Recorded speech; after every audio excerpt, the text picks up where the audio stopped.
آج ہم حضرت بی بی زینب کا آخری خطبہ جو یزید کے دربار میں دیا گیا تھا، اس خطبے میں جو انہوں نے کہا وہ ہم بتائیں گے۔ اس ویڈیو کو ضرور دیکھیں۔ چلیں شروع کرتے ہیں اس ویڈیو کو۔ اللہ کے نام سے شروع جو بہت مہربان رحمت والا۔ ترجمہ: سب تعریفیں اس خدا کے لیے ہیں جو کائنات کا پروردگار ہے، اور خدا کی رحمتیں نازل ہوں پیغمبر اکرم پر اور ان کی پاکیزہ اطہرتہ و اہل بیت پر۔ امہا بعد، بالآخر ان لوگوں کا انجام برا ہے جنہوں نے اپنے دامن حیات کو برائیوں کی سیاہی سے داغدار کر کے اپنے خدا کی آیات کی تکذیب کی اور آیات پروردگار کا مذاق اڑایا۔ اے یزید، کیا تو سمجھتا ہے کہ تو نے ہم پر زمین کے گوشے اور آسمان کے کنارے مختلف طرح سے تنگ کر دیے ہیں، اور آل رسول کو رسیوں اور زنجیروں میں جکڑ کر دربدر پھرانے سے تو خدا کی بارگاہ میں سرفراز ہوا اور ہم رسوا ہوئے ہیں؟ کیا تیرے خیال میں ہم مظلوم ہو کر ذلیل ہو گئے اور تو ظالم بن کر سر بلند ہوا ہے؟ کیا تو سمجھتا ہے کہ ہم پر ظلم کر کے خدا کی بارگاہ میں تجھے شان و مقام حاصل ہو گیا ہے؟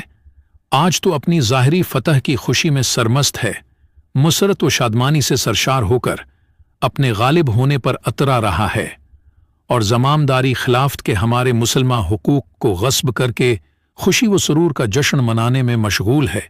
اپنی غلط سوچ پر مغرور نہ ہو اور ہوش کی سانس لے۔ کیا تو نے خدا کا یہ فرمان بھلا دیا ہے کہ حق کا انکار کرنے والے یہ خیال نہ کریں کہ ہم نے انہیں جو مہلت دی ہے وہ ان کے لیے بہتر ہے، بلکہ ہم نے انہیں اس لیے ڈھیل دے رکھی ہے کہ جی بھر کر اپنے گناہوں میں اضافہ کر لیں، اور ان کے لیے خوفناک عذاب معین کیا جا چکا ہے۔ اس کے بعد فرمایا: آیت القا کے بیٹے، آزاد کردہ غلاموں کی اولاد، کیا یہ تیرا انصاف ہے کہ تو نے اپنی مستورات اور لونڈیوں کو چادر اور چار دیواری کا تحفظ فراہم کر کے پردے میں بٹھا رکھا ہوا ہے، جبکہ رسول زادیوں کو سربراہانہ دربدر پہرا رہا ہے؟ تو نے مخدرات عصمت کی چادریں لوٹ لیں اور ان کی بے حرمتی کا مرتکب ہوا۔ تیرے حکم پر عشقیان رسول زادیوں کو بے نقاب کر کے شہر بے شہر پھرایا۔ تیرے حکم پر دشمنان خدا اہل بیت رسول کی پاکدامن مستورات کو ننگے سر لوگوں کے ہجوم میں لے آئے، اور لوگ رسول زادیوں کے کھلے سر دیکھ کر ان کا مذاق اڑا رہے ہیں، اور دور و نزدیک کے رہنے والے سب لوگ ان کی طرف نظریں اٹھا اٹھا کر دیکھ رہے ہیں۔ ہر شریف و کمینے کی نگاہیں ان پاک بیبیوں کے ننگے سروں پر جمی ہیں۔ آج رسول زادیوں کے ساتھ ہمدردی کرنے والا کوئی نہیں ہے۔ آج ان قیدی مستورات کے ساتھ ان کے مرد موجود نہیں ہیں جو ان کی سرپرستی کریں۔ آج آل محمد کا معین و مددگار کوئی نہیں ہے۔ اس شخص سے بھلائی کی کیا توقع ہو سکتی ہے جس کی ماں یزید کی دادی نے پاکیزہ لوگوں کے جگر کو چبایا ہوا ہے؟ اور اس شخص سے انصاف کی کیا امید ہو سکتی ہے جس نے شہیدوں کا خون پی رکھا ہو؟ وہ شخص کس طرح ہم اہل بیت پر مظالم ڈھانے میں کمی کر سکتا ہے جو بغض و عداوت اور کینے سے بھرے ہوئے دل کے ساتھ ہمیں دیکھتا ہے؟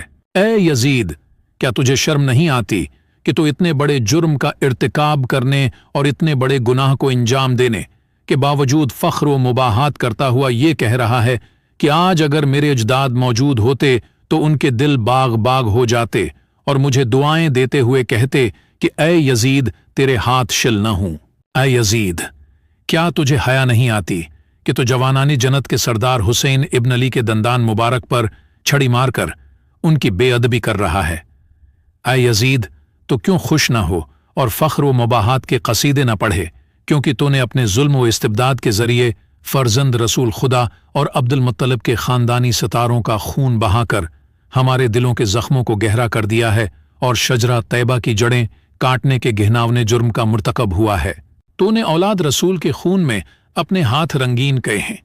تو نے عبد المطلب کے خاندان کے ان نوجوانوں کو تحقیق کیا ہے جن کی عظمت و کردار کے درخشندہ ستارے زمین کے گوشے گوشے کو منور کیے ہوئے ہیں۔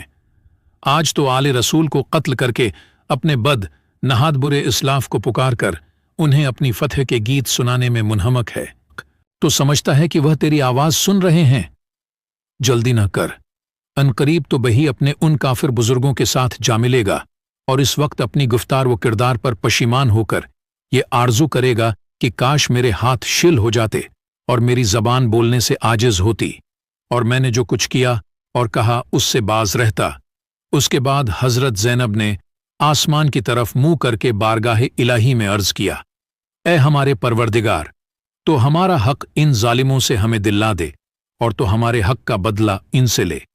اے پروردگار، تو ہی ان ستمگروں سے ہمارا انتقام لے، اور اے خدا، تو ہی ان پر اپنا غضب نازل فرما، جس نے ہمارے عزیزوں کو خون میں نہلایا اور ہمارے مددگاروں کو تحت تیگ کر دیا۔ اے یزید، خدا کی قسم، تو نے جو ظلم کیا ہے یہ اپنے ساتھ ظلم کیا ہے۔ تو نے کسی کی نہیں بلکہ اپنی ہی کھال چاک کی ہے، اور تو نے کسی کا نہیں بلکہ اپنا ہی گوشت کاٹا ہے۔ تو رسول خدا کے سامنے ایک مجرم کی صورت میں لایا جائے گا، اور تجھ سے تیرے اس گھناونے جرم کی باز پرس ہوگی کہ تو نے اولاد رسول کا خون ناحق کیوں بہایا اور رسول زادیوں کو کیوں دربدر پھرایا، نیز رسول کے جگر پاروں کے ساتھ ظلم کیوں روا رکھا۔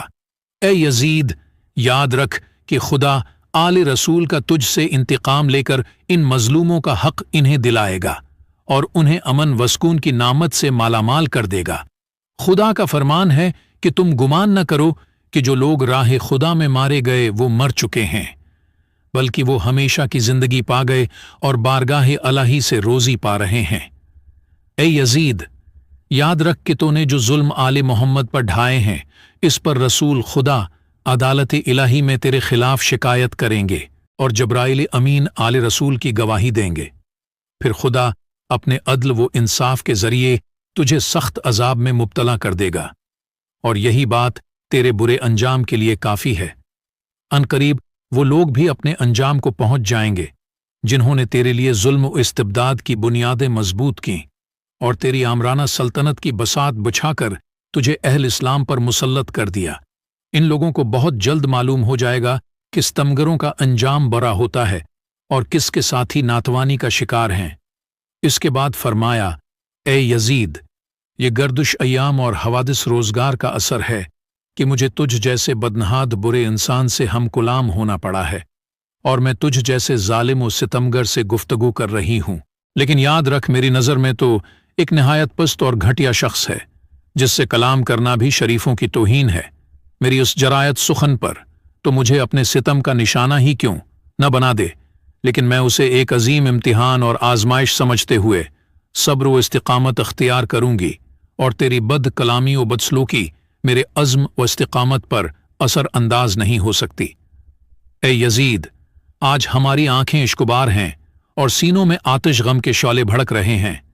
افسوس تو اس بات پر ہے کہ شیطان کے ہمنوا اور بدنام لوگوں نے رحمان کے سپاہیوں اور پاک باز لوگوں کو تہہ تیگ کر ڈالا ہے، اور ابھی تک اس شیطانی ٹولے کے ہاتھوں سے ہمارے پاک خون کے قطرے ٹپک رہے ہیں۔ ان کے ناپاک دہن ہمارا گوشت چبانے میں مصروف ہیں، اور صحرا کے بھیڑیے ان پاک باز شہیدوں کی مظلوم لاشوں کے ارد گرد گھوم رہے ہیں، اور جنگل کے نجس درندے ان پاکیزہ جسموں کی بے حرمتی کر رہے ہیں۔ اے یزید، اگر آج تو ہماری مظلومیت پر خوش ہو رہا ہے اور اسے اپنے دل کی تسکین کا باعث سمجھ رہا ہے، تو یاد رکھ کہ جب قیامت کے دن اپنی بد کرداری کی سزا پائے گا تو اس کا برداشت کرنا تیرے بس سے باہر ہوگا۔ خدا عادل ہے اور وہ اپنے بندوں پر ظلم نہیں کرتا۔ ہم اپنی مظلومیت اپنے خدا کے سامنے پیش کرتے ہیں، اور ہر حال میں اسی کی عنایات اور عدل و انصاف پر ہمارا بھروسہ ہے۔ اے یزید، تو جتنا چاہے مکر و فریب کر لے اور بھرپور کوشش کر کے دیکھ لے، مگر تجھے معلوم ہونا چاہیے کہ تو نہ تو ہماری یاد لوگوں کے دلوں سے مٹا سکتا ہے، اور نہ ہی وہی الہی کے پاکیزہ آثار محو کر سکتا ہے۔ تو یہ خیال خام اپنے دل سے نکال دے کہ ظاہر سازی کے ذریعے ہماری شان و منزلت کو پا لے گا۔